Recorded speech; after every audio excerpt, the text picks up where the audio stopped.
Ladies and gentlemen, the American jury and Bulldog Nation, welcome to another episode of Bulldog Reports.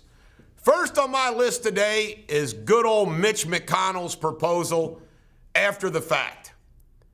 I'm going to run through this real quick. The White House, the Senate, and the Democrats in the House negotiated this deal. It was a terrible deal. After the fact, Trump comes out and says, oh, we need 2,000. You know, very popular. But you know what? He didn't play that all the way out. He gets stuck. The Democrats said, okay, we're with you, President. And they pass a bill making it 2,000. Everybody knows that the Republicans don't want to hand out $2,000.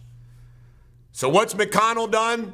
McConnell says, okay, we'll pass the 2,000, but we're going to add something to the Section 230 of the 1996 Communications Act, and we're going to have a panel to go after this voter fraud. Well, guess what? Everybody knows that that's not going to pass in the House. So I think this has played itself out. You're not going to get $2,000. You're going to get 600. And you know what? The Republicans are going to win the Senate. You may not like Mitch McConnell. I can't stand Mitch McConnell. But this little game that he played saved probably the Republican Party in Georgia as it relates to the game that Trump played. Trump didn't think that out. And what did he do? He caved. McConnell, as much as I can't stand the guy, actually is bailing him out. You know, this is very interesting. Some of these liberal news agencies, like the Drudge Report, is hitting Trump that we're now close to $30 million in the national debt. I think we're up to 28 trillion. Not million, trillion. Do you know what the debt was when Bush left office? He took it all the way to 5 trillion. Obama added 15 trillion to 20 trillion in 8 years. Everybody knows that Trump was adding a few trillion, but this $8 trillion added has to do with the coronavirus bailout bills. It's not Trump's fault. That is on the backs of the Democrats and the Republicans and Trump. But I'm telling you, folks, I was freaked out when we had 5 trillion in debt. Bush took it from 1 to 5. Now we're throwing trillions around like it's nothing. It's nuts. Voter purging. Did you hear about this?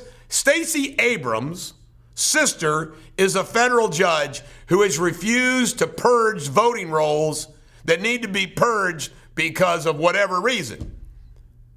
How is that not a conflict of interest? Again, my point about the judiciary, it's his own swamp.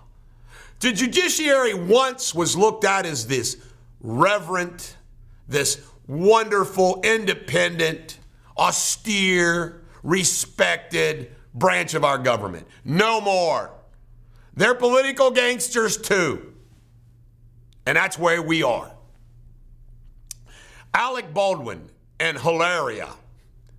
You just can't make this up because it's Alec Baldwin. He told David Letterman his wife was Spanish, all this Spain stuff. She grew up a rich white girl in the Northeast. She's not a Spanish girl.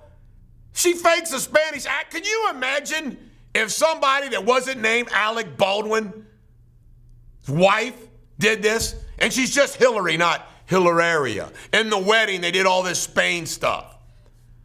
I mean, she has impersonated a Spanish person for a long time now. And Alec Baldwin is pissed off that everybody's making a big deal about it. Well, sorry, Alec. Your team, your side is who plays this game. It's pretty interesting. Last but not least, good old Trump passed up Barack Obama as the most admired man in the Gallup poll. I can tell you right now, that egomaniac, narcissistic Barack Obama is probably crying at his Cheerios this morning. This is the Bulldog. Every dog has their day. Hope all of you have a wonderful day.